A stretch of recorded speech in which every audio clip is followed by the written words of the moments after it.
Brought to you by Technopova Curve 5G. Discover new horizon.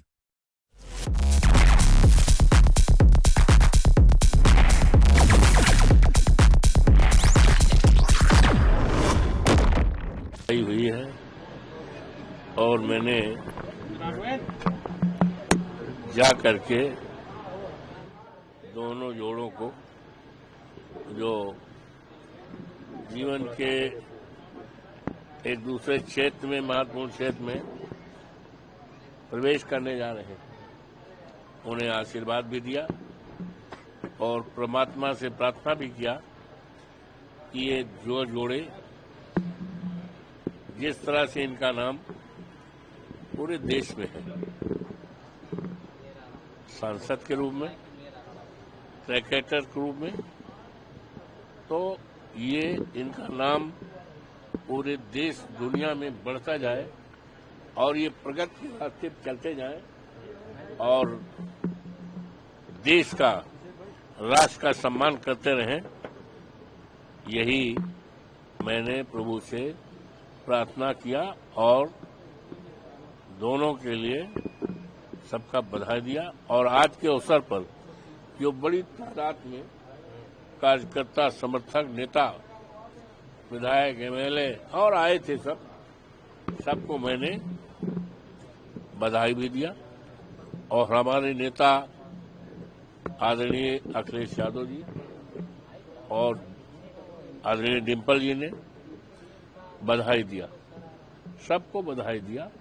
उन दोनों को तो दिया ही दिया है, सारे कार्यकर्ताओं को, नेताओं को बधाई दिया। कार्यकर्ताओं का है कि बधाई दिया? सबको बधाई दिया। परिवार है, परिवार है, परिवार, वो परिवार हम तो आपको भी देते हैं। हम मानते हैं कि परिवार में, जब परिवार में एक अच्छा काम हो रहा है तो परिवार के सबको लोगों को बधाई दिया गया। और अब मंत्रोच्चारण के बीच पंडित जी लोग, विद्वान लोग मंत्रोच्चारण के बाद सारा वो संपन्न करा रहे हैं। सर, अयोध्या में रामराज आ गया बता रहे हैं। बीजेपी के लोग कह रहे हैं रामराज आ गया है। रामराज अयोध्या में आ गया। अयोध्या में बीजेपी लोग कह रहे हैं कि रामराज है। मंदिर दर्शन आपने किए हैं वहाँ अयोध्या में जाके अभी, और बीजेपी के लोग कह रहे हैं अब रामराज आ गया है अयोध्या में। आ गया है क्या रामराज? ऐसा है जी, ये दर्शन तो हमने किया और हम तो सौभाग्यशाली हैं कि हमारा जन्म ही वहीं हुआ है। हम पढ़ाई करते थे जब बीए पार्ट 1 के छात्र थे और गांव से निकल के आए थे, साकेत में पढ़ते थे, तो रोजाना माँ सीता रसैया के दर्शन करता था। तो हम तो बड़े सौभाग्यशाली हैं। बिल्कुल सर। और प्रभु श्री राम की कृपा से ऐसे क्षेत्र, लोकसभा फैजाबाद जो अयोध्या में प्रभु श्री राम की धरतीगत लोगों की निगाहें देश के लोगों को लगी थी।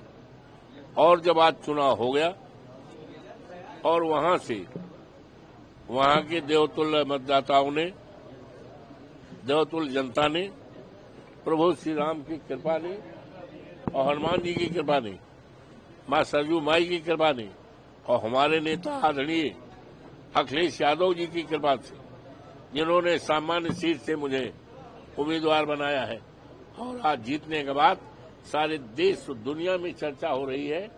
और मंदिर हमने देखा, अभी मंदिर बनने में कम से कम 2 साल लगेगा। मंदिर पूरी तरह से बनने में 2 साल से कम नहीं लगेगा। ठीक है सर। और का आरोप लगा रहे हैं, उनका कहना है कि मुंबई जिस तरह से मैच फिक्सिंग की गई, ठीक वैसे ही बिहार में किया जा सकता है। क्या बिहार चुनाव में कहते बेईमानी कर लेंगे, कुल मिला कहने का मतलब ये। देखिए, ऐसा है, इधर देखिए, इधर जहां तक बेईमानी का सवाल है तो पूरे देश ने देखा है कि अभी 2-3 महीने पहले जो चुनाव हुआ था मिल्कीपुर का, जो सीट हम सांसद बनने के बाद खाली हुई थी, वहां पर तो लोकतंत्र की डकैती हुई है। और डकैती जो हुई है लोकतंत्र को, वो सरकारी लोगों के द्वारा, सरकार के दबाव में, अन्यथा अगर दबाव न होता तो भारतीय जनता पार्टी की जमानत मिल्कीपुर से जब्त हो जाती, जिस सीट को हमने छोड़ा। Brought to you by Technopova Curve 5G. Discover new horizon.